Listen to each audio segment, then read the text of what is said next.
Bismillahirrahmanirrahim. Assalamu alaykum, hörmətli televizor görüşlər. İslam və biz proqramımızın 82-ci sanlı görüşmələrində qızğın qarşılamız. Mən Abdullah Yalqın.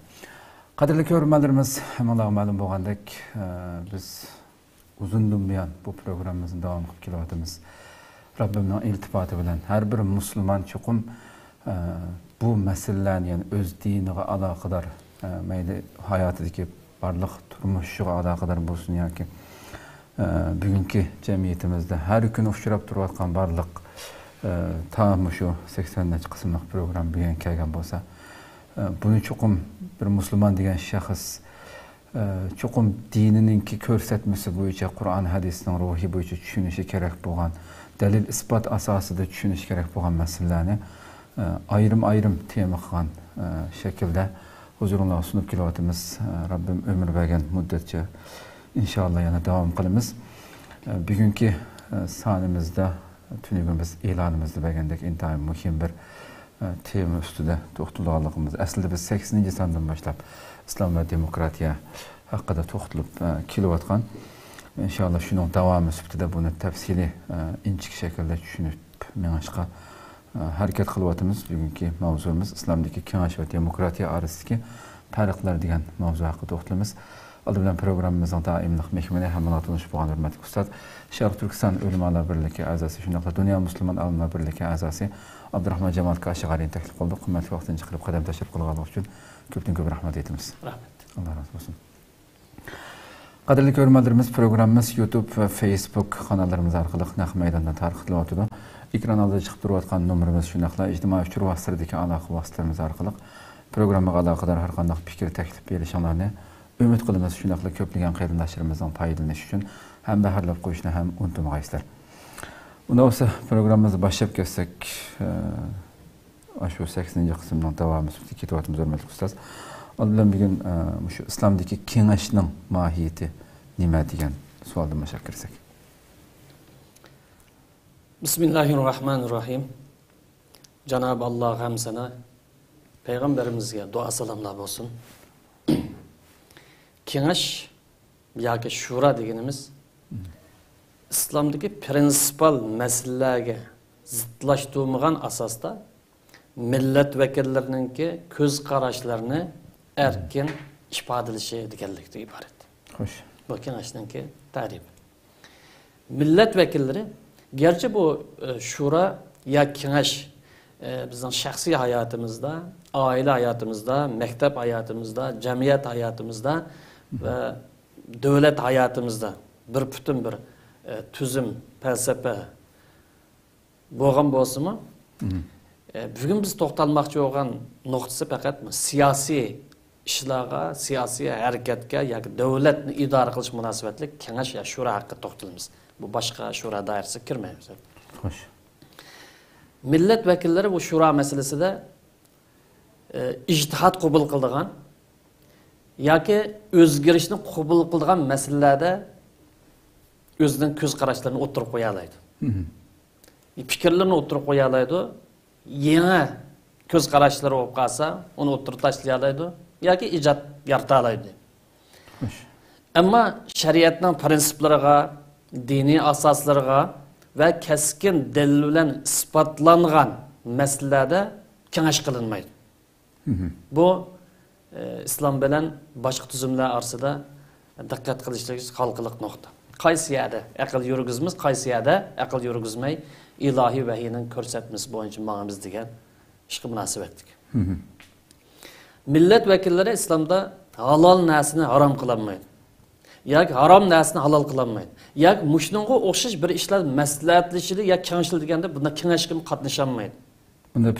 Unda fikrini berolmaydi. Unda huquqim yo'q. İslamga, Müslümanlarga millet vekilleri, millet vekillik kıldıqanlar bo'lib qolsin. Lekin bu millet vekilleri ma'lum bir meselede keskin delil yok. Alimlar arasında yoki mutafakkirlar arasında 2 xil, 3 xil, 5 xil o'ttirib bir fikr tashlangan bo'lsa, buningdan birini tanlab harakat qilish yoki mush fikr boshqasi qaragan vaqtida zamonimizga, davrimizga eng uyg'un deb shuni tanlash huquqiga yoki shariatdagi bir hukmni ijro qilish, masalan adolatni ijro qilish deyli, yoki kengashdan iborat bu prinsipni organlashtirish, muassasalashtirish, sistemlashtirish deydi. Mushunga o'xshash ishni ijro qilishda ijtihod qilish, aql yurgizish huquqiga ega. Yoki bo'lmagan bo'lsa, shariatda hukmi kammagan bir masala bo'lib qolsa, yangi davrning masalalari bu haqda izlanish, aql yurgizish yoki tadqiq qilish yoki ijtihod qilish huquqiga ega. Endi bu hokimiyat masalasi hokim bilan fuqarolar orasida kelishim bo'lganligi uchun bu hokimninki yoki hokimninki avlodining yoki sulolasining shaxsiy mulki emas hokimiyat islomda. Xo'sh. İslamda hakimiyet felsefesi hakim bilen fuqaro arasında kelishimdan ibaret. İkili taraf bununla vafo qilishi lazım. Hakimning huquq majburiyatlar var, fuqarolarning o'zlikda va huquq majburiyatlari var. Demek bu hakimiyet hakim bilen fuqarolar arasidagi kelishim bo'lganligi uchun millat tarafidan saylangan millat vakillarining ahdi tuzgan yoki kelishim tuzgan ikki tarafning ish harakatlarini kuzatish. Masalan, hokimlar fuqaroning. Masalan, hokim asosiy qonunga to'g'ri ish qilib o'tamdi, ish qilmay o'tamdi. Fuqarolar asosiy qonunga rioya qilib o'tamdi, qilmay o'tamdi deganda bu ishlarni kuzatish, hokimning harakatlarini nazorat qilish va hokimning hisob kitob huquqiga ega islomda. Shundaqla hokim davlat ishlarini idora qilishda ig'ir bir xatolik o'tkazgan bo'lsa, yoki diniy jihatdan yoki axloqiy jihatdan chiriklashib ketgan bo'lsa, uni huquqidanmi ep tashlash huquqiga. Aslida islomningki kengash falsafasi bu. Xo'sh. Nima uchun bunday bo'lsa? Chunki islomdagi davlat yoki islom davlati qaysi bir madaniy davlatga o'xshash madaniy davlat hisoblanadi. Bu halqaliq bir nuqta. İslamdagi davlat diniy davlat emas, Yevropadagi o'xshash. Yoki teokratiya davlati emas. Yani bundaq deyishimiz sabab, agar bu diniy davlat bo'lib qolsa, hokim qilgan ishning har birisi vahiyga tayangan shaklda bani qilib, o'zini xatolashmaydigan muqaddas deb da'vo qildi. Bu Allohning hukmi deb. Allohning hukmi deb da'vo qildi. Yevropada uzun mezgil davr surgan diniy hokimiyat dal mush falsafa bo'yicha hokimiyat yurgizgan. Şuna Yevropada bu diniy davlatisi hukmlagan, undan qochadigan yomon ko'rishning sababi shu. Chunki bular har bir masalada mening aqlim, mening ko'z qarashim yoki tadqiqotim, izlanishim demay, har bir ishda Allohning hukmi deb xatolashmaydigan ma'sum sifat kirib olgan bo'lgan shuni qarash turgan. Ammo islomdagi davlatda bu hokim bo'lgan odam, sulton bo'lgan odam yoki xalif bo'lgan odam to'g'ri qiladigan va xatolashadigan inson. Xo'sh. Shariat ma'sum, shariat xatolashmaydi. Ammo bu shariatga vakillik qilaman degan yoki bu shariatni tatbiqlayman deb chiqqan inson, mayli hokim bo'lsin, amir bo'lsin, vazirning bo'lsin, inson bo'lishibdi bilan xatolashib qolish ehtimolligi bormi? Shung bu to'g'ri qilib qolib qolsa, buni itoat qilish, agar to'g'ri qilmay qolib qolsa, undan hisob olish huquqi mavjud. Shuning uchun islomdagi davlat madaniy davlat. Endi bu islomdagi davlatning asos qonuni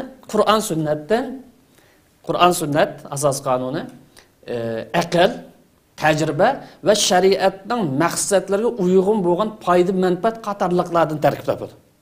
Xo'sh. Asos qonunning manbasi nimadan shakllantirsa, Qur'on sunnat, aql, tajriba boshqa millatlarning va shariatning ruhiga uyg'un bo'lgan foyda manfaatlardan tarkib topadi. Madaniy davlat qanday bo'lsa, madaniy davlat kengash asosida davlat idora qildi. Hokimni millatning irodasi bilan, erkinligi bilan saylab chiqadi. Hokim xatolashib qolib qolsa, undan hisob oladi. Agar hokim to'g'ri chiqib qolib qolsa, uni majburiyat, iymoniy majburiyat sifati bilan yordam beradi. Agar xato ish buyurib qolib qolsa, uni rad qiladi. Shuning bilan birlikda bu yerda bir siyosiy kelishim shakllanadi. Yani siyasi kelishim bizningki olimlarning ko'n atalg'isi buni bay'at hukmi deymiz. Bay'at degan so'z hokim bilan fuqarolar orasidagi siyosiy kelishimdan iborat. Ammo afsuski bu siyosiy kelishim boshqa bir shaklga o'zgarib ketgan tariximiz. Biz buni bay'at haqqi to'xtalgan vaqtida ayrim to'xtalamiz. Qandaqdir bu yerda hokimning majburiyati yo'q deb, butun majburiyat fuqaroga o'xshab bu xil bir g'alati holat shakllanib qolgan. Aslidagi bay'at bugungi zamondagi siyosiy kelishimninki bir shaklda iborat. Xo'sh. Demak, buni madaniy davlat deymiz. Islomdagi davlat mushtaq davlat. Islom dini kengash qilish buyurish va shavirum fil amr deganga o'xshash yoki va amrum shura degandek. Bay'at qilish buyurish, bay'atdan maqsad siyosiy kelishim shakllantirish. Qandaqdir hokim har qanday bo'ysunish bir shart emas. Hokimga fuqarolar to'g'ri ishda bo'ysundi, xato ishda rad qiladi. Ammo hokim nomi ana qonunga, ya'ni asosiy qonunga, ya'ni dasturga rioya qilishi bo'ysunish uning vojib. U unga bay'at qildi. Ya'ni asosiy qonunga amal qilman dedi. Xo'sh. Bu siyosiy kelishim deganimiz. Islom dini kengash qilish buyurish, bay'at qilish buyurish, zolimlik, mustabidlikni tanqidlash, hokim sayılgan vaqtida kasb emas, hammasini emas, ishonchlik bo'lgan va qobiliyatli bo'lgan odamlarni tanlash va ko'p sonliqlarning ko'z qarashini kuchlantirish tashabbus qilish orqali siyosiy erkinlikni muqarrarlashtirgan bir din. Bunaqa misol sifatida olsak, dalil sifatida olsak, payg'ambarimiz kunlarning birida o'zininki vaziri deb sifatlangan Hazrat Abu Bakr, Hazrat Umarga shunday bir so'z qilgan. Agar sizlar ikkinglar bir masalada bir nuqtaga kelgan bo'lsanglar, bir xil ko'z qarash kelgan bo'lsanglar, men shuni qo'llayman, uni qarshi turmayman deydi. Demak, garchi men payg'ambar bo'lsammi, xo'sh, bu ishni vahiy kelmagan bo'lsa, ya'ni ijtihodga bo'ysunadigan ish bo'lsa, aql yurgizishga, tafakkur qilishga, boshqa millatlardan, boshqa insonlardan tajribali munosabat kishi bo'lib qolsa, ishqilni bir yerga kelsanglar, men shuni qo'shilaman dedi. Bu İslam'ın kengash felsefesi, nazariyasımış. Siyasi erkinlikning asosi mana bu shu. Biz bunun dalili haqida keyin to'xtalamiz. Demak, İslamda yoki İslamdagi davlatda har bir fuqaroninki hokimga nasihat qilish huquqi mavjud. Ya uni uyga borolmaymiz, qashig'i borolmaymiz deydigan ish yo'q. Har bir fuqaroninki qaysi shaklda bo'lsin nasihat qilish, to'g'ri ishlar bo'lgan bo'lsa ko'rsatib qo'yish, agar xatolashgan bo'lsa adab axloqqa rioya qilgan asosda tanbih berish, tanqid qilish huquqi mavjud. Shuningdek yana fuqarolarning hokimlar to'g'ri ishlarni qilsa, uning itoat qilish, bo'ysunish, navod xato ishlarga yoki gunoh xarakterli ishlar buyurib qolsa, uni rad qilish huquqi bor. Chunki bizning dinimizda hokim bo'lsin, xalif bo'lsin, yana kim bo'lishi qat nazar xato ish buyurib qolsa, ya'ni shariatda gunoh bo'lgan ish buyurib qolsa, uningga itoat qilinmaydigan keskin prinsip bor. U birsiniki hokimligi, uningki obro'ning cho'g'li askarlarning ko'pligi bu yerda qilcha e'tibor qilinmaydi. Ya'ni bu shaxs, ya'ni bir fuqaro bir davlatdagi, islom davlatidagi bir fuqaroninki huquq majburiyatda yuksak darajada o'zining e'tibori bor. Ammo afsuski bu shura ya kengash degan bu prinsip, islomdagi siyosiy prinsip uzun zamonlardan beri musulmonlarning siyosiy an'anadan asta qadam-qadam g'oyib bo'lib ketgan. Xo'sh. Shura bormisi bor. Qur'onda, hadisda dalil kuchli. Musulmonlarning har birisiga desa shura bizda bor deydi. Ammo buning ismi qilib qolgan hokimiyat sistemasida amaliyati yo'qolib ketgan. Tarixlarda rivoyat qilinishicha, Hajjaj ibn Yusufga o'xshash tarixda eng dangliq qonxo'r yoki jallod deb sifatlangan bir vazir nomi 4 shura a'zosi bor edi. Xo'sh. Shakilvozlik avjag'an. Demak, siyosiy sohada musulmonlarning siyosiy hayotida uzun mezgil shuroniki ishlatilmaganligi, uzun mezgil. Bu qisqa vaqtlik bir ish emas. Bir necha asr balkim. Uzun mezgil shuroning ishlatilmaganligi va shura ya kengash sistemasidagi muassasa shaklda, organ shaklda sistemlashmaganlik sababidan xo'sh.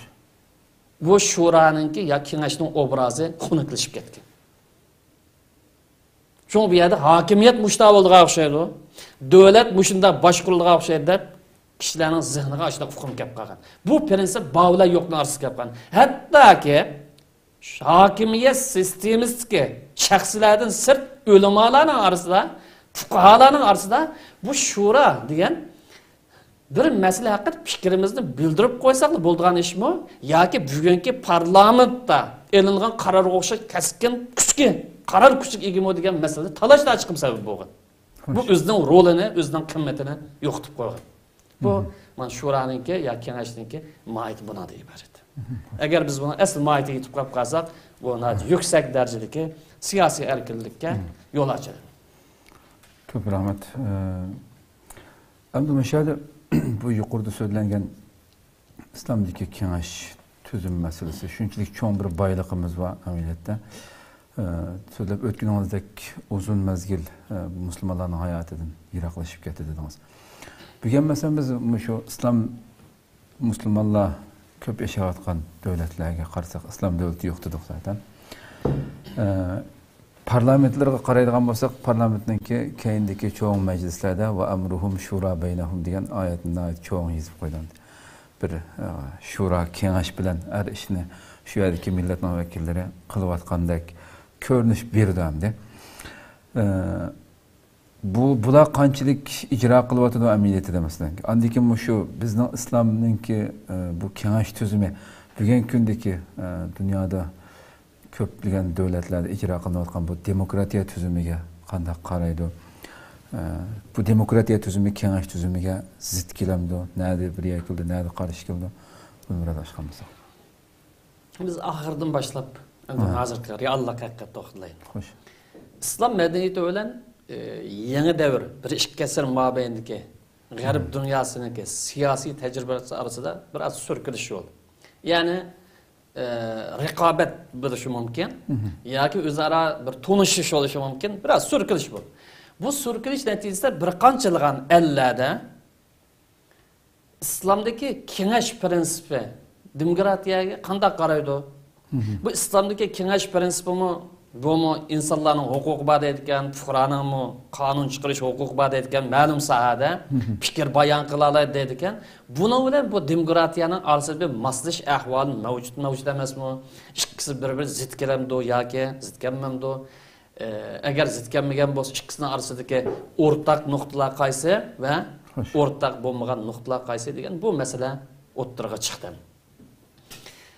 Hamda bu İslam'daki kengash prensibi bilan demokratiya tuzumi haqida to'xtalgan vaqtimizda yoki selishtirma xarakteri haqida bir narsa demoqchi bo'lgan vaqtimizda dastlabda shuni deymizki, qarindoshlar, demokratiyaning falsafasi bilan demokratiyaningki vositalarini, organlarini, tajribalarini, qurilmalarini buni farqlantirish intayin muhim. Agar buni farqlantirmay qolib qolsak chatoq chiqadi. Buni farqlantirsak u vaqtida aşkın yolg'am kirib qolmaymiz yoki shariatning ro'yi xilop bo'lgan yolg'am kirib qolmaymiz, o'ttirhal yo'l tutamiz. Biz o'tgan haftada biraz to'xtaldik demokratiyaningki mohiyati haqida. Ya'ni bugun biraz to'xtalamiz. Nada o'rtaqlasha oladi, nada o'rtaqlasholmaydi degan yer. O'rtaqlasha oladigan yer bo'lib qolsa, buni qabul qilsak bo'ladi, foydalansak bo'ladi. Agar o'rtaqlasha olmaydigan yer bo'lib qolsa, buni joyida qo'yib qo'yadigan ish chiqadi. Chunki buni bilish lazım. Falsafasida chataq qo'ydik. Biz birazdan to'xtalamiz. Ammo vositaları, taktikaları, tecrübeleri, hükümetni, devletni idare qilish tuzumlar meselesinde buna da çok chataq yok. Asosiy mesele falsafasida. Birazdan to'xtalishimiz mumkin. Bazılar, yani elbette Müslümanlar bazılardan maksat, bu İslam'daki kengash nazariyasi ya kengash prensibi demokratiyaga o'xshab ketadi deb qaraydi. Yani bazı Müslümanlar bu İslam'daki kengash prensibi demokratiyaga asla o'xshamaydi. İkisi bir-biriga zat yaqin kelmaydi deb ikki taraflama yo'l tutadi. Birisi tamamen o'xshashi, demokratiya İslamdan o'xshaydi deb qaraydi. Yani İslam'daki kengashga uyg'un kelib. Yani birisi İslamdagi kengash bilan demokratiya hech qanday yerda chiqisholmaydi. İkisinin bir-biriga yaqin kelgan hech qanday yer yo'q deb qaraydi. Bu to'g'ri bir maydon emas. To'g'ri bir ifoda, to'g'ri bir pozitsiya emas. Chunki İslamdagi kengash prensibi bilan demokratiya tuzumining orasida tamamen bir-biri moslashib ketadigan 100% unda uyg'unlikmi yo'q, ham tamamen 100% bir-birisi bilan to'qinishadigan, so'qishib qolgan unda holat mumkin emas. Balki ikki tuzumning yoki ikki prinsipning orasida bir-birisidan farqli holatlar mavjud. Ya'ni o'xshab ketadigan taraflari bor va o'xshamaydigan taraflari bor. Buni ayirish lazım. Buni falsafasi bilan vositalar, taktikalar, tajribalarda buni ayirish kerak. Birazdan kiramiz bu tema. Endi bu kengash prensibi bo'lsin İslamdagi yoki G'arbning demokratiya sistemasi bo'lsin, bu ikkilisi o'zining maqsad nishonlarini ishga oshirish uchun qo'llangan vositalari, qurilmalari, tajribalari ve idari boshqarish tuzumlari qarasak, buningda muqaddas prinsip mavjud emas. Balki insoniy tajribalardan iborat. Bu zamanga qarta, makan qarta, ehtiyoj, sharoit qarta o'zgardi, taraqqiy qilish qabul qildi. Masalan dedik, bugun vazirdan 12 vazir bo'lsin bu davlatimizda dedik. 5 yildan keyin ya 12 vazir yetmaydi ekan, buni 20 ga chiqayli dedik. O'zgardimi, o'zgarmadimi? O'zgardi. Ya 20 bo'lmaydi ekan, buni 30 ga chiqayli dedi. Xo'sh. O'zgardi. Ba'zida dedi bir davlat nima bilan bir partiya bilan idora qiladi. Diktatorlik nimasi. Ba'zan ikkisi bilan dedi. Masalan, Angliyada ikkisi bor, partiyadan Amerikada ikki partiya bor asosiy. Bu hokimiyat ikkisining ostida. Yo'q, ba'zan bu ikkisi yetmaydi ekan. Buning o'rniga 4 bo'lsin, 6 bo'lsin dedi. Bu temaga ayrim bir to'xtalamiz. Demak, bu shunga o'xshash bu idora tuzum masalalari nimani qabul qildi, o'zgarish qabul. Buningda muqaddaslik mavjud emas. Buning kaskin hujjat bormiz, kaskin hujjat yo'q deymiz. Demak, bu zamoning makon qarta tabanas. Bu asl masala, ya fikr masalasida, falsafasida. Masalan, misol olsak, demokratiyaniki asos qonun tutib menish prinsipi ve saylam orqali parlamentni shakllantirib davlatni idora qilish sistemasi. Bu yaxshi bir tajriba. Ham insoniy boylik.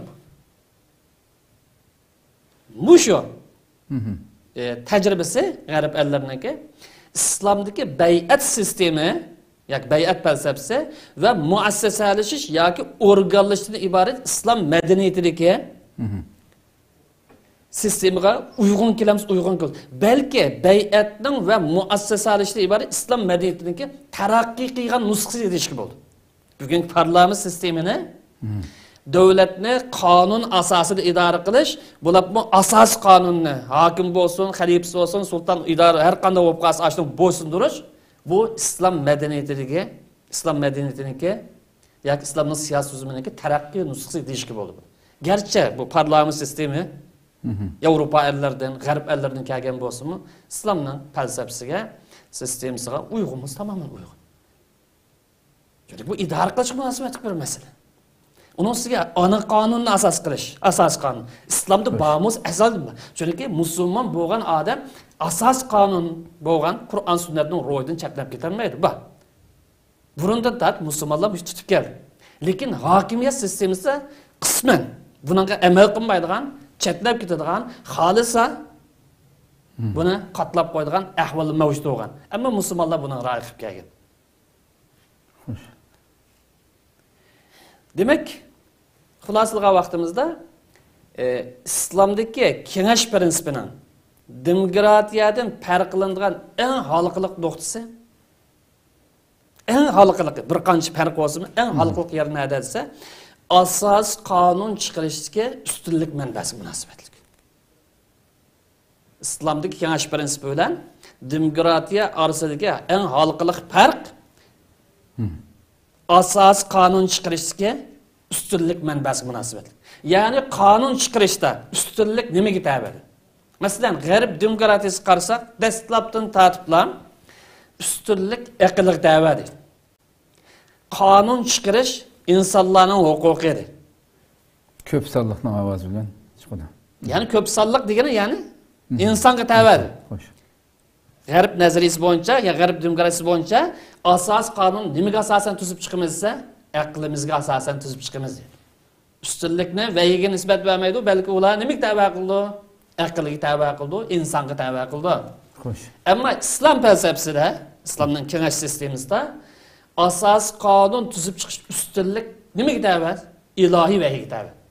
Ya'ni biz musulmon bo'lishimiz bilan devletimizni qurgan vaqtimizda, yoki devletimiz bo'lsa buni taraqqiy qildirgan bir zaman kelsa, asos qonun tuzib chiqish uchun birinchi manba biz Qur'on sunnatdir. Asos qonun ustunlik. Aql inkor qilamiz, yo'q biz inkor qilmaydi. Aql har zaman vahiy bilan tengmaydi. Vahiyni izohlaydi, vahiyni qo'llaydi, vahiyda kelgan hujjat bo'lgan bo'lsa, uni tadqiq qiladi, turdigan yer turdi, qo'yib bergan kangir maydon bo'lsa yoki gap qilmagan maydon bo'lsa, aql u yerda erkin shu vahiyninki ko'rsatmasi asosida erkin harakat qiladi. Demak, qonun chiqarish masalasida ilohiy shariatga tayanib turib, yoki ilohiy vahiyaga tayanib turib, inson qonun qo'yadi shariatimizda. G'arb ellarda yoki demokratiyada faqat aqlga tayanib turib qonun chiqara oladi. Ammo islom falsafasida ilahi vayiga tayinib turib yoki shariatning maqsadlariga tayinib turib qonun yo'l qo'ydigan ish chiqib qolsa bir masalada u yerda qonun yo'l qo'ya oladi shariatning maqsaddan ro'yi asosida. Agar shariatda bir masala ixcham kelgan bo'lsa, aql uni izohlay oladi, ko'paytira oladi, tafsili o'ttirib qo'ya oladi. Qarmoqlashtira oladi, nazariyalashtira oladi, moddalashtira oladi. Ya'ni aqlningmi qonun yo'l qo'yish huquq bormi desa, islomda bormi desa, bor. Ya'ni shariatda dalil kelmagan bir soha bo'lsa, yoki qonuniy bo'shliq deb sifatlangan bir maydon bo'lsa, aql shariatninki prinsip ro'y bo'yicha bu yerda harakatga o'ta oladi, qonun yo'l qo'ya oladi. Agar o'zininki aqli u yerga yetmagan bo'lsa, boshqa millatning tajribasi shariatning prinsipi kelmagan bo'lsa, qatnash qo'rallari deydi masalan. Uni ola oladi. Qatnash qonunlari emasdan bu. Demak, musulmon inson nisbatan asos qonun tuzib chiqish birinchi manba vahiy, ikkinchi manba aql. Aql har zaman va yo'l tamom. Ammo g'arb falsafasida mutlaq ustunlik aqlda. Shu aql halol bo'lsin, harom bo'lsin, ilohiy va uyg'un kelsin, uyg'un kelmasin, cheklimsiz holatda qonun yo'l qo'ya oladi. İkisining farqi bu yerda. İslam tasavvurida qonun yo'l qo'yuvchi Allohdir. Ham bu yerda insonning roli nima degan savol chiqadi. Balkim bir oz ekan fursat bo'lsa, vaqtiga to'xtalishimiz mumkin. İslamdagi kengashlikning dunyo qarashi bilan demokratiyaning dunyo qarashi haqida. İslam tasavvurida qonun yo'l qo'yuvchi Alloh. Ham insonning roli nimasi? İnson Allah çürpəgən bu qanun düşəngücü, tədqiq qiyğucu və icra qiyğucu, tədbiqlıqçı. Yəni, tədqiq qiyğucu edigən vaxtımızda, kəskin hüccət gəlgən bolsa, müşədi turub, muş boyunca mağdı gəlimiz deyib əpmadı. Əgər hər xil izahlaşını qubul qıldığan, köp təpəkkür qilishni, dəvr qarta, toxtumay müşəxt izlənişini yol eşpəgən bolsa, əqil üyədə toxtumay tədqiq qıpmadı. Əqil nə rol bir yədə, insan nə rol bir yədə. Xoş. Biz yuqori deganimizda, bir qancha halqa ilgari deganimizda, siyosiy sohada prinsipal masala o'tirib qo'yilgan, ammo uning tafsiloti o'tirib qo'yilmagandir. Siyosiy bo'shliq sohasi ustida yoki sukut qilingan masala ustida qoldirilgandir. Bu yer nima ish qilsa, aql erkin harakat qiladi. Aql bu yerda erkin faoliyat qila oladi. Shu siyosiy sohada ijtihod masalasi, tafakkur masalasi, aqli izlanish ijtihod masalasi yomon kengir. Bu yer ma bo'ladi deb biz qanchalik so'tarmaydi. Asos prinsipga uyg'un kelsa, qabul qilindi. Qanchalik tadqiqot bo'lsin, agar asos prinsip uyg'un kelmay qolsa, u masala to'xtadi. Ammo siyosiy masalada mutlaq ko'p masala o'zgarishni qabul qildi. Biz buni ilgari ko'p qatam to'xtaldik. Shunga shariatning ruhiy prinsiplar asoslari asosida aql yoki millat vakillari deyli, yoki kengash a'zo bo'lgan bu arboblar salohiyati bo'lib qolsa, qonun yo'l qo'ya oladi. Qonuniy bo'shliq doirasida tafsilotni taximmo kengaytira oladi, taraqqiy qildira oladi, davrga uyg'un fikrlarni shariatning prinsiplari asosida ishlab chiqara oladi. Bugun o'xshay to'xtamay dunyoviy o'zgarishlarga qarta bunday masala chiqqan bo'lsa, yana qonuniy bo'shliq sohasida yana harakat qila oladi. İnsanınki roli şariatda İslam şeriatı namoyon bu. Bundan İslamdagi insonning qonun chiqarish roli bilan demokratiyadagi qonun chiqarish rolini bundan bilib olgan bo'ldi. Tushuncha bo'ldimi, tushuncha bo'lmadi. Hamda so'ralgan savolninki beshidagi va amrum shura deb arab davlatlarini misolga olaylik, masalan, biz yashab baqqan parlament zallarida oyatni yozib qo'ydi. Adliya organlarının hammasida adolat bilan ish qilinglar degan oyatni yozib qo'ydi. Bu nima o'xshab qoladi desa, bizniki bir qism musulmonlarga yoki ko'p qism musulmon shaklbozlikka o'xshab qoldi. Ya'ni bu millatni uxultishning bir chorasi. Ya'ni bu deydiki, biz shura bilan ish qildik. Ya'ni islom kengash bilan ish qilinglar deb. Mustabidlik qilmanglar, diktatorlik qilmanglar, yakka hakimiyet yürgizmanglar, hakimiyetlarlik qilmanglar deb biz shuni amal qilib, shariatning ro'yi bo'yicha mana haq asalning fikrlarini elayotimiz mana degan bu shakl bilan boshqalarni aldash uchun ishlatyapti. Xo'sh. Adliya sistemasiga qarsaqmi? Oyat yozig'liq adolat ish qiling deb, ammo hokimiyat tava holatda o'ngchi bo'lsa o'ngcha, so'lchi bo'lsa so'lcha qozilik qilib, nurg'un insonlarning hayotiga, iqtisodiga izzat, obro' taxt soldigan bunday ahvollar mavjud. Xo'sh. Biz yuqori deganimdek islom davlati bugun mavjud bo'lmaganligi uchun bu islomning kengash falsafasi u mavjud emas. Yuqori deganimizda hali uzun mezgildan beri kengash sistemasi musulmonlarning siyosiy hayotidan g'oyib bo'lib ketdi. Şunu bir yerde emirden bizse konatılığı boyunca bir nesise o xuddi degan gibi %100% to'g'ridek qaralgan ahvollar mavjud ba'zi davlatlarda. Agar vahiy tabi bo'lib qolsa bosh ustiga, chunki Allohning buyrug'i keskin hukm bo'lsa. Agar keskin hukm yo'q, masalan shariat nurg'un masalalarda hukm yo'q hozir. Ya'ni keskin u to'g'risida oyatlar yo'q. Bu masala izlanishni, tafakkur qilishni, shariatning ro'y bo'yicha bir narsa ishni taqozo qiladi. Nurg'un masalalar bor. Masalan, siyosiy masalalari bugun dunyoda paydo bo'ldi. Bu masala bir narsa deyish lozim. Bu masalada hokim bir narsani degan bo'lsa, to'g'ri degan bo'lsa qabul qilish, agar to'g'ri demagan bo'lsa, rad qilish lozim. Eng oddisi. Xo'sh. Bundan bilvag'im bo'ldi mesela. Adam ish qilib bir xil savollarga tushirdi bu masala. Endi shu siz so'zlab o'tgan shu nurg'unlar yasalımlıqdan iborat ekan endi. Bugun hamda bular masalan demokratiyaning tuzumini deydi masalan mayli Fransiyaning yoki Amerika Angliyaning degandek. Uni kopyalab masalan islom davlatlaridagini, musulmon davlatlaridagini buni yasalımlıq desek, uni kopyalab bevosita akab shuni qilgan bo'lsa sodiq bo'lam. Nima bo'lmasa islomning bir ancha-muncha yaxshiliklari yo'qmi bu majlislarda? Millat vakillari musulmonlarga foydali bir ish qilamamdi masalan.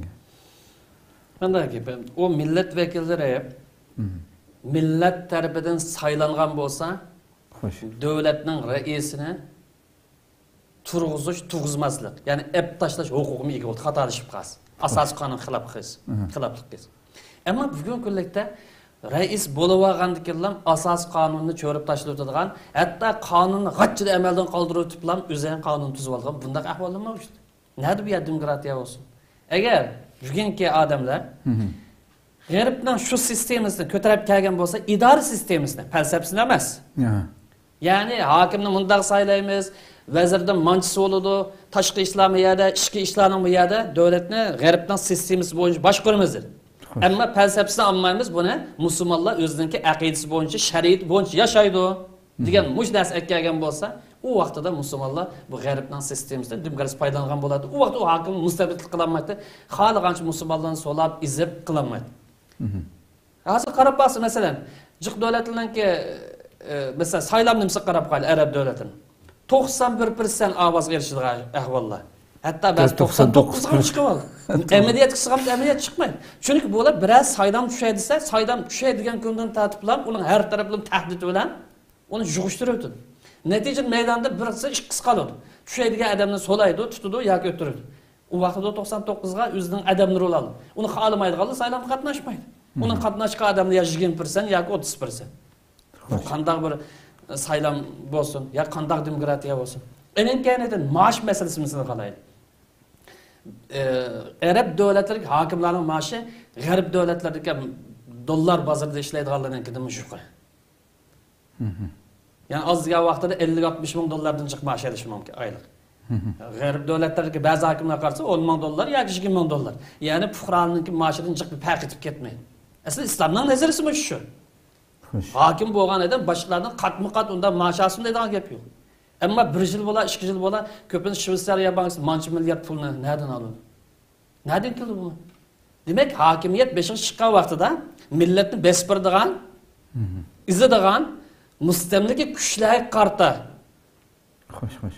Izbirdigan yoki ma'nasini qilmaysan shuni imzo qo'ydigan ishlardan bularning hisobiga tonnalab pul kirdi. Bu sababdan foydali shunga diktatorlikni u yerda yurgizdi.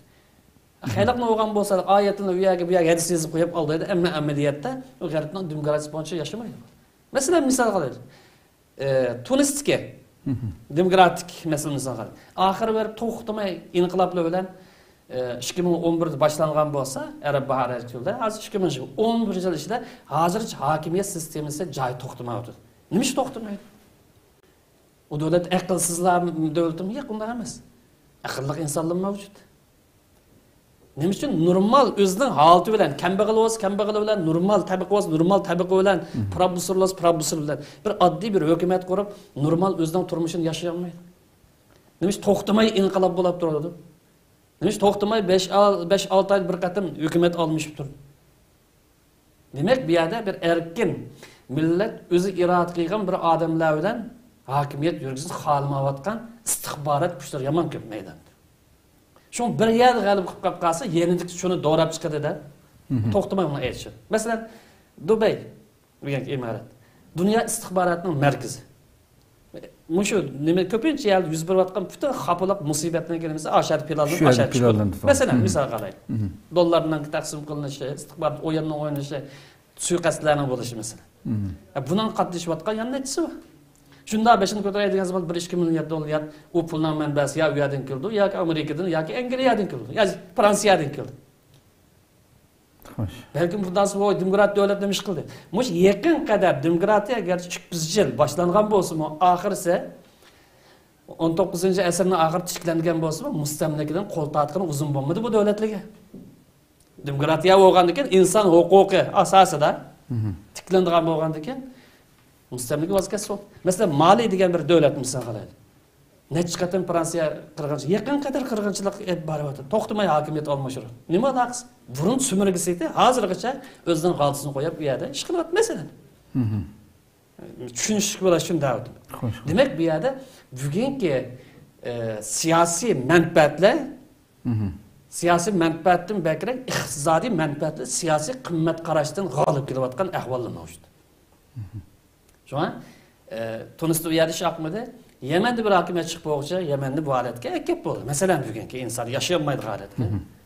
Suriye'ye bulamadı. Mısır'ın o haletke ek geldi. Muşun hangisinin kendinde? Edemli mi hapis edemli? Bunun Obama'nın zamanında tekrar onun da ilgilisi Clinton'ın zamanında demokratiya teşebbüsü köp oldu Arap diyarlarda. Demokratiya sanlı oldu biz yardım ettik onun. Ama emri bir meydan kelgan vaqtida qattiq siyoset o'zgardi. Bu da yak bu demokratlashib qolsa, buni boshqa o'g'inolmaydi ekan, bundan foydalanolmaydi ekan, bosh egdigan olmaydi ekan, buni o'z ishida urush qilsa deb foydalanish lozim ekan deydigan bu strategiya bilan ketayotgan ahvol hozir. Gerçi bizning masalamiz ayrim meyaga, hali sirtdan turib baho beradigan bo'lib qolsa, o'yan har xil holatga ketadi. Biz onun tafsilatına girmeyelim çünkü temadan uzak ketmeslik için. Müşahedem yana bir sual geldi demiş kalamda. Madem şu bütün İslam dünyasındaki mesela atalmış demokratiyani ekilişimiz gerek sistemde şu demokratiyanın yaxşı yerlerden paydalanımız deb devat qillamı siz degandek mesela emmesi yasalmış şekilde şunu işiltivatı dediniz hem de. Tuluq bir şekilde Arap diyarları. Arap diyarlarda. Tuluq bir şekilde ya onu tuluq almagan mesela garibnikin. Ya vazgeçmegen. Söz yuqarsanız axbaratda amiyada nayet yaxşı qıvatımız deb e'lon qilib chiqadi. Ama bu yerda musulmonlarga islom dunyosiga yaxshi qilamiz deyotgan musulmonlar deylamdi. Shu xalq uchun yaxshi, davlat uchun yaxshi qilamiz deyotgan islomiy sohadagilar deydi yoki bundan davlat qurmoqchi bo'lganlar deydi. Bu yuqoridagi islomdan kengash tuzumida o kadar güzel misallar o'tildi. Hokimdan qanday saylanganligi. Bu g'aribning bu narsadan foydalanib, chunki og'alarning hammasi yolg'on olgan ekan, yana bu yerga eslab olmay, bevosita islomninki shu angushtirdan shu yerdan eplam, shuni ham ijro qilib, ammo haqiqiy ijro qilib xalqqa shuni ham anglasa bo'lmadimi? Nimashqa illa demokratiyani erish kerakmi? Yo'q. Musulmon bütün sahasida, bütün hayotida, qimmat qarish tasavvurda bizning aqidasi qarta ish tutishi farz. Xo'sh. Yoki yo'lmush shu, to'g'ri yo'lmush.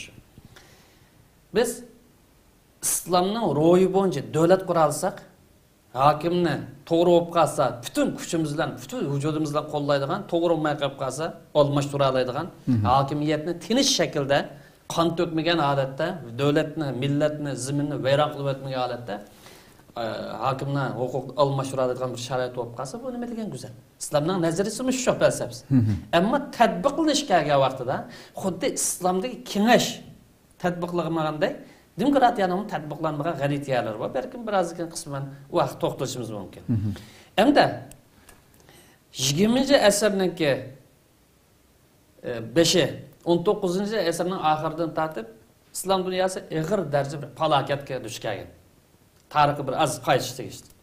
Bularni oxirgi Osmonlar musulmonlarningki birligini tamsil qiladigan Osmonlarning oxir davri ojizlashgandan keyin islom ellari qattiq parchalangan. Hammasi degidek mustamlik holatga tushgan. Bu mustamlikchilar sharqda Xitoy bilan Rus bo'lgan bo'lsa, qolgani g'arb ellarning mustamlikasiga tushishi kerak. Bu tarix, amaliy bir tarix.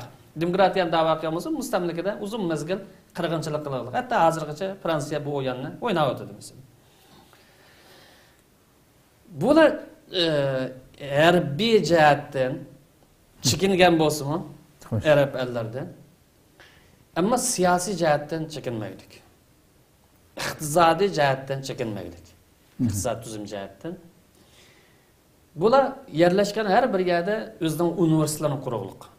Xuddi Xitoyimizdagi yurtimizda universitetni qurib, o'ziga o'xshaydigan manqurtlarni yetishtirganda, bularni o'zi mustamlik qilgan har bir yurtda universitetlarni quradi. Bu yerda kadrlarni, ma'murlarni, qo'mondan o'chbochilni yetishtiradi. Hem bular shularning ideyasi bilan cho'ng bo'lgan, shularning ideyasi bilan chiqqan lider, rahbar, boshliq, rais, qo'mondan, o'chbochi deydi. Axborotchidan tortib. Bu soha chiqqandan keyin bular davlatning beshakasimi, qaysi fikr bilan xizmat qiladi? Mesela Saybin Aziz misal qilaylik. Saybin Aziz Uyg'urmas Uyg'urdi. Ba'zanlar aqlash o'rinli. Onunki ideyasi boshqa bir yerdan shakllangan bo'lg'achqa oxirgi Xitoy xizmat qilmadimi? Taq bizdan qo'y nima deydi? Uni ammay turaydi, mustamlika deb turaydi. Shunga o'xshab ketadigan arab davlatlarining buni o'g'in bir qismi Moskvada, yana bir qismi jada ideyasi shu xil ong kirgan bo'lganligi uchun bular islom ideyasi, islom falsafasi yoki islomning siyosiy nazariyasidan tamoman bexabar insonlar. Shu bular ya butun musulmonlik nimasi bilan hokimiyat yurgizolmaydi, islom nazariyasi bilan yoki g'arb nazariyasi bilan yurgizolmaydi. Chunki jamiyat yashayotgan insonlar musulmon. Uning bir aqidasi bor, uning bir axloqi bor, uning bir qimmat qarashi va hayot metodi bor. Ammo rais bo'layotgan odamlarniki hayot metodi yoki falsafasi u boshqacha. Bu yerda jamiyatda nima yuz beradi desa, ikki qimmat qarash orasida, hokim bilan xalqning orasida to'qinish yuz beradi. Bu to'qinish sohasida hali uzun bir ikki to'qinish davomlashadi. Hakimiyetni harbiy sohadan bo'lsin, siyosiy sohadan bo'lsin, asosan bular chiqib ketishi ilgari o'zining odamlarini turg'izib qo'yib chiqib ketadi. Xuddi Angliya Falastin chekingan vaqt Isroilni tiklab qo'yib chiqib ketgandek. Demak, hozir qadar bu hokimiyatni musulmonlar hali uzun mezgil normal holatga ekilish uringan bo'lsa-mu, tashviqot o'lning qo'lda, harbiy soha o'lning qo'lda, siyosiy soha o'lning qo'lda o imkoni bo'ladi. Uning ustiga oxirgi mustamlik tushgan davrlarda xuddi bizga o'xshash angsizlik, bilimsizlik, siyosiy saposizlik o'jaliq. Ilm ma'rifat yuzlanmaslik va kazal.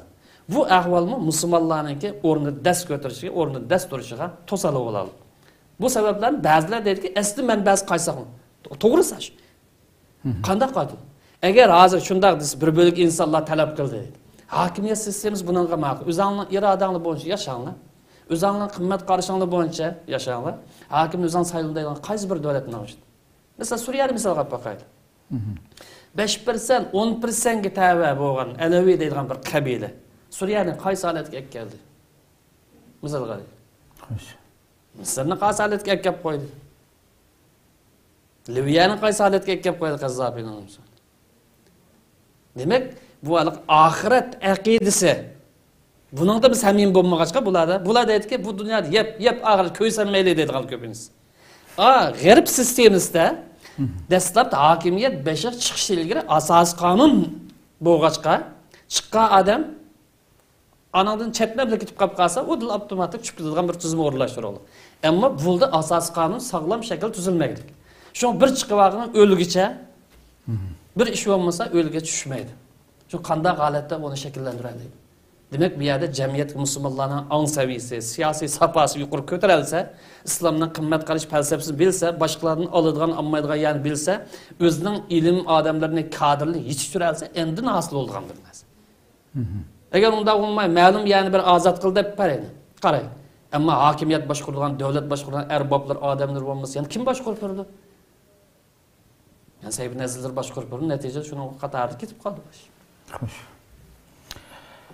Ko'p rahmat, güzel tushundirish oldu. Endi shu abay so'zlab o'tgan demokratiyaning kengash bilan o'xshaydigan yoki o'xshamaydigan taraflari haqida.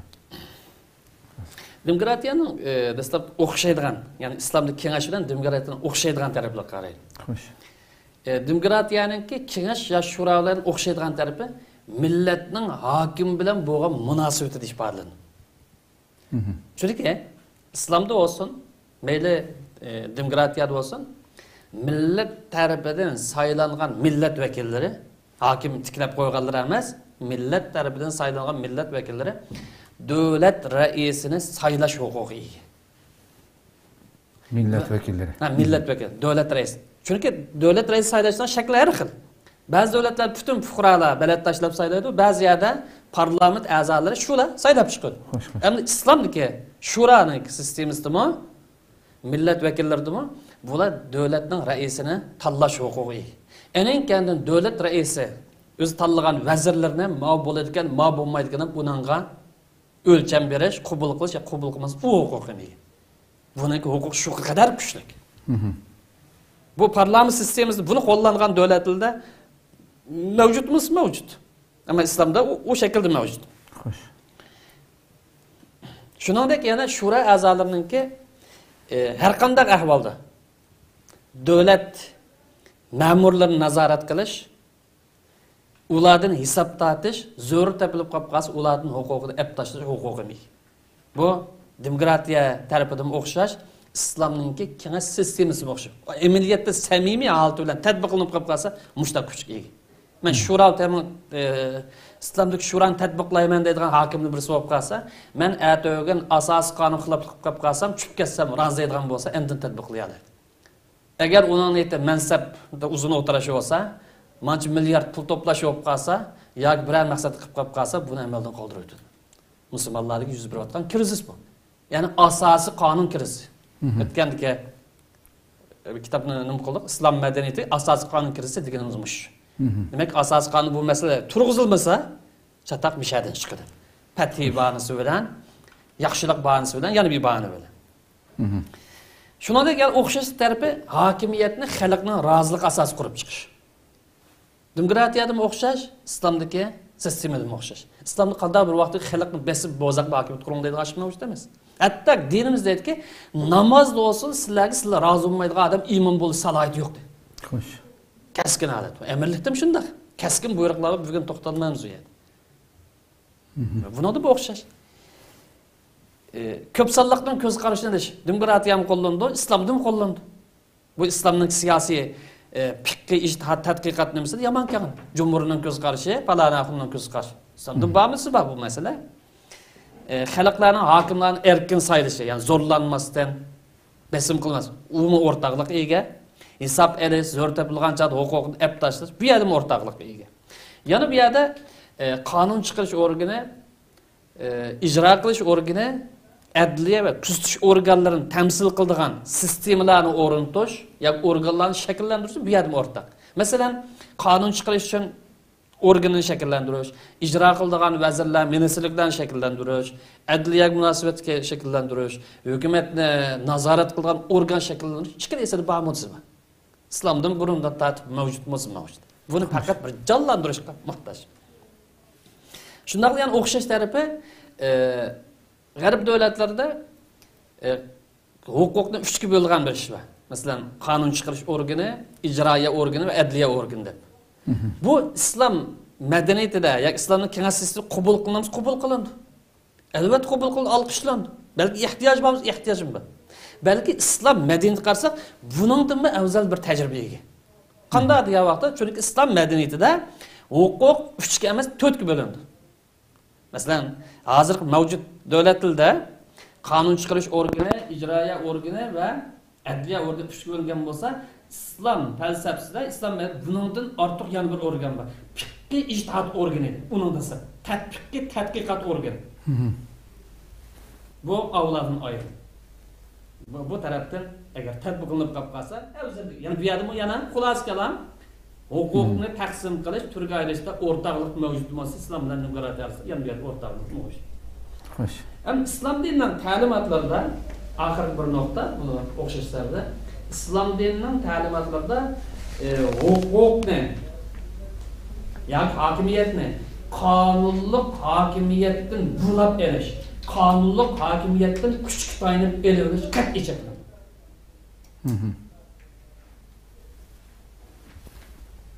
Uni masalanga islomda, islom ko'rsatmasida islomning ko'rsatmasiga xiloflik qilding deb ma'lumlaydi.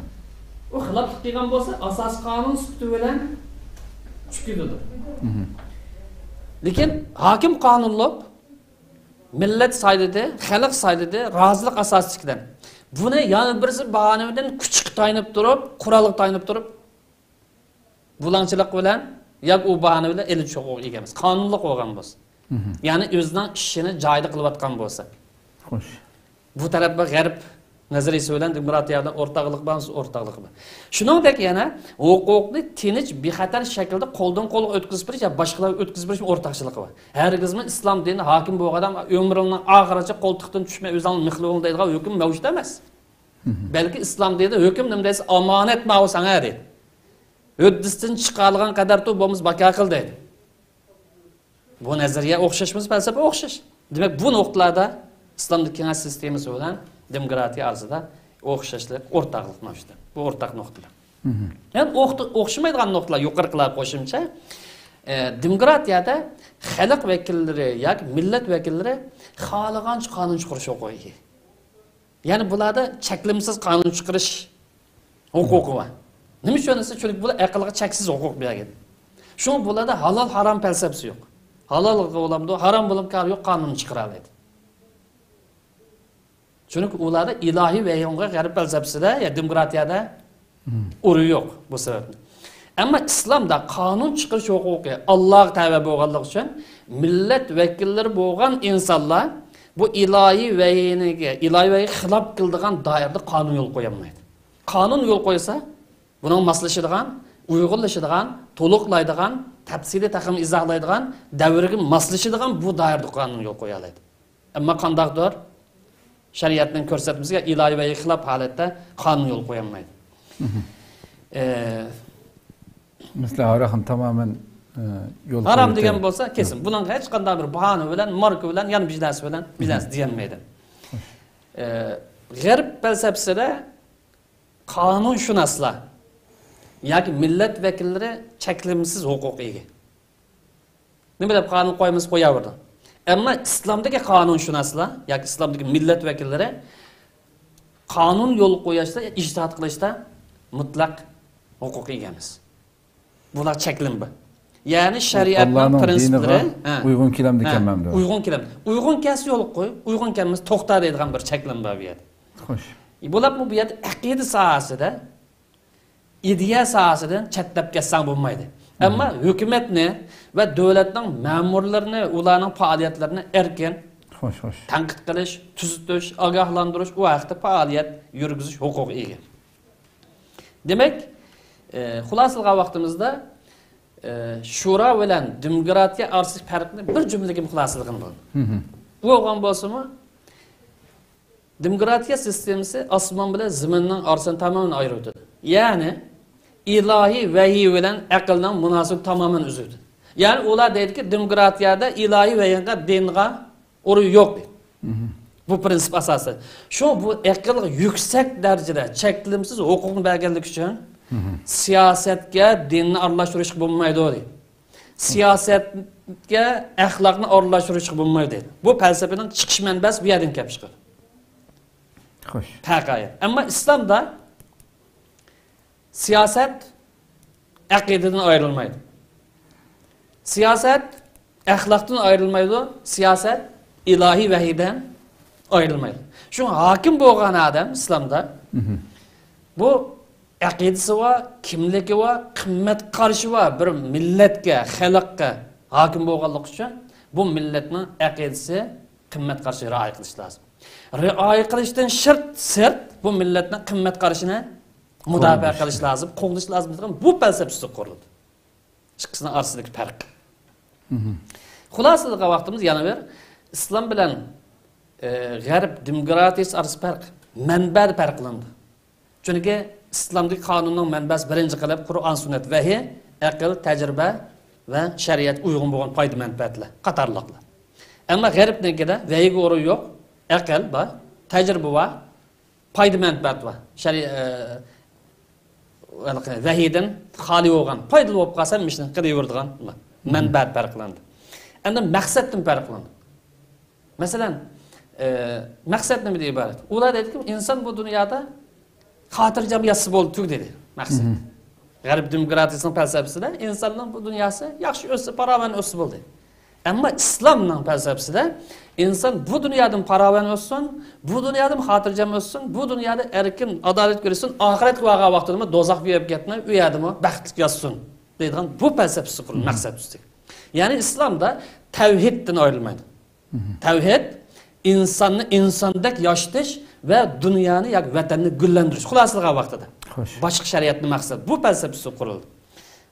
Endi farqi bu yerda. Ammo vosita qurilma idora qilish organlari va tajribalarda u yerda farqlanib ketmay yuqori degandek. Demak biz boshqa millatningki yoki boshqa sistemaning tajribasidan, vositalardan, idora qilish organlaridan uningdan foydalansak. Ammo falsafasi kelgan chaqdan u yerda yo'q deymiz. Xo'sh. Endi yuqori deganimizda islomdagi kengash shunda bir namunalik bo'lgan bo'lsa-mu, buning tatbiqlanishi musulmonlarning hayotida va burunqi islom davlatlarining tarixida namunalik holatidan bek tuvan tushib ketgan. Namuna deb ko'rsatilmaydigan yakab oxir davrlarda. Buni kesib aytish lozim. Emniyet kasalmiz kasal. Bu kasalni o'ttirib chiqmagan vaqtida, ya'ni yepib mangsak, biz davlatimizni sog'lom holatda qura olmaymiz. Aqidamizga, islomiy qimmat qarashimizga uyg'un davlat qura olmaymiz. Amaliy reallik. Bugungi kunda biz g'atchi chiqiblar, men Amirul Mo'min deb da'vo qilib kaynidan erishibdi nurg'un insonlar. Qaysi millatini tanladi, qaysi musulmonsini tanladi, senda o'lcham salohiyat bormi yo'qmi? Bu nurg'un o'lcham qo'yish lozim. Buni o'lchamni qo'ymagan chaqda kunlik birisi o'zini Amirul Mo'min deb millatni, xalqni parokandichilikka, zavollikqa, ozg'unlik, xato yo'lga boshlaydi.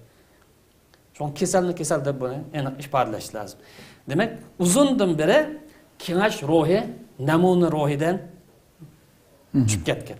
Bu faqat islomda emas. G'arb demokratiyasida dal bu xil kesel illat mavjud.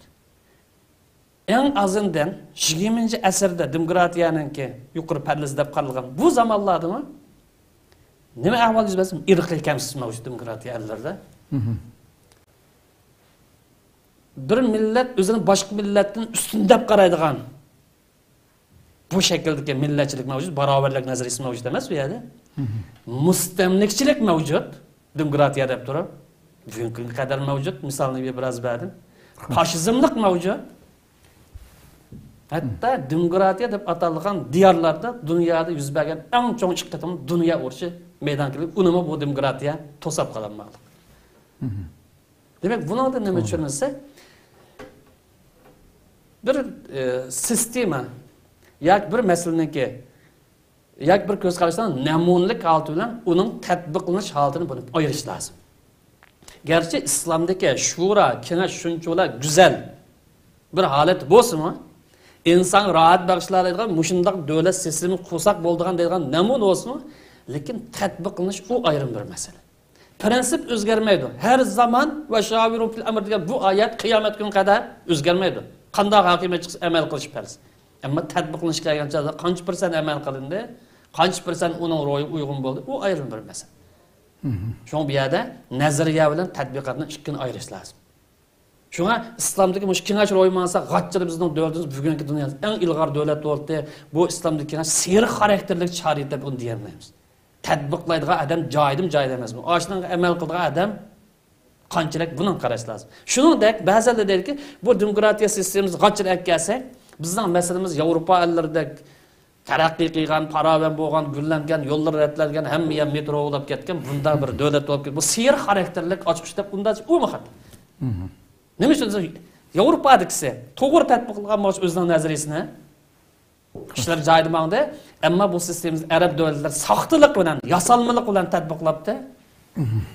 Demokratiya da'vo qilsa, yana 3-dunyo ellari dunyoning eng oxirida qoldi. Demak, bu yer namuna bilan tatbiqlash orasida alohida bir yerda farq bor. Xulosa qilib, bu yuqorida o'xshashlik taraflardan foydalansak, qabul qilsak bo'ladi.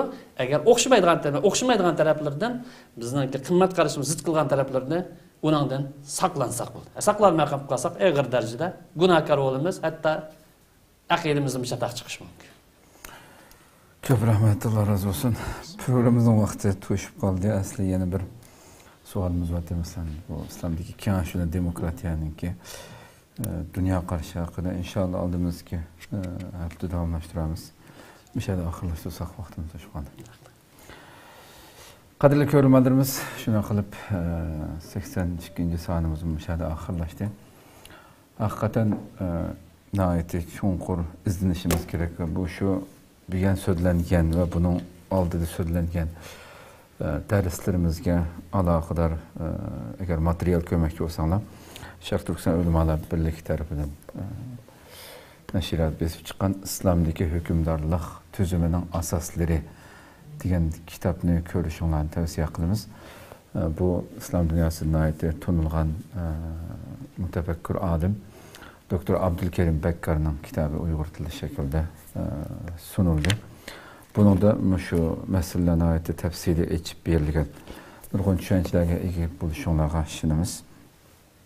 Haqiqatan ala ya'lamu man xalaq.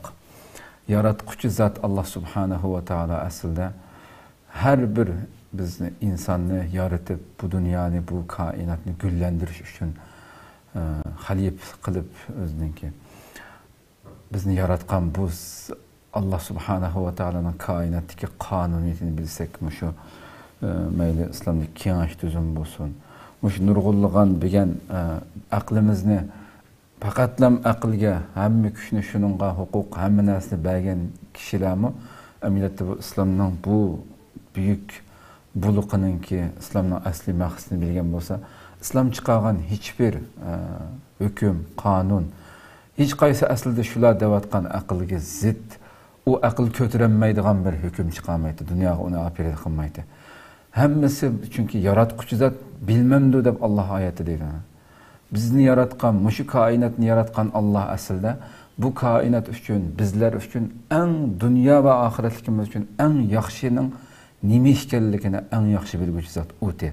Asli shuningga esilishimiz, shuning ko'rsatmasi bo'yicha mangan bo'lsak, biz dunyoni ham eng go'zal shaklda gullantira oldik. Buni taraqqiy qildira oldik. Ham oxiratligimiz ham ko'ymagan bo'ladi. Oxiratligimiz ham jannat bo'lgan bo'ladi. Chunki mushu yo'qlikdan bor qiluvchi zot u amaliyotda buni tushunish uchun aslida nurg'un narsani o'qish, universitet o'qib bitirish kerak emas bu masala. Mushu nuqtadan deyapman senga. Yaraq normalda bilgan hamma narsa ishlatamiz, telefon deyli, oldimizga kompyuter, har qanday bir narsa. Biz birinchi murojaat qiladigan narsamiz masalan olma deyli yoki har qanday bir marka deyli. Uning chatig'i chiqib qolsa, biz hargiz boshqa bir markaninki yasig'uvchisiga berib, "Mana mayerdan chataq chiqdi" deb so'ramaymiz. Birinchi murojaat qiladigan ishimiz shuni yasig'an, shuni ijod qilgan shirkatga berib murojaat qilamiz. Mana zamanda biz bunu qanday o'ngshayman, buni qanday ishiltaman. Hatto yangidan setib olgan vaqtimizda shu shirkatning ta'limoti bo'yicha ish qilamiz butun narsaga. Chunki uni yasig'an, uni ijod qilgan shirkat u o'zining u uskunasiningki qaysi shaklda eng go'zal shaklda ishlaydiganligini, uning qanday ishlarni qila oladiganligini tushuntirishga eng huquqli birinchi shaxs yoki shirkat ular. Buningda hech qanday bir aql egasi buningda ixtilof qilmaydi. Voy, nimishqa Samsung shirkatiga bormaysan demaydi olmish uchun. Buni amda mushunda bir normal hayotimizda buni qabul qiladigan bir ishqa degan insonlar dindan yiroqlashib ketganligi, bu islomni bu tushunchalardan yiroqlashib ketganligimiz uchun ming afsuski, musulmon deyotganlarmi islomning hukmiga qaytishdan bir xil uni 100 qatim o'ylanadigan, voy chataq chiqami deydigan Əməliyyatda bu kainatni yaratqan, bizni yaratqan Allah'ның biz üçün hərgizimiz ziyanlıq, bizning huquqimizni cheklab qo'ydigan yoki bizning ishlarimizni taraqqiy qildirmaydigan bir ishga buyurmaydiganligini bilishimiz kerakdi. Chunki u bizning yaratquchimiz, bizning yasug'uchimiz ve bu kainatning ijodchisi edi Rabbim Allah subhanahu taala. Buni tushunsak-lam nurg'un masalalar aslida tez hal bo'lgan bo'ladi. Rabbim inshaalloh bu tushunchalarni to'g'ri shaklda hazm qilib, to'g'ri shaklda bir ko'z qarashga ega bo'lishga muyassar qilishini tilaymiz. Allah ömür və aldığımızdaki sandık görüşükçe aman boğayslar. Esselamu Aleyküm ve Rahmetullahi Teala ve Berekatuhu.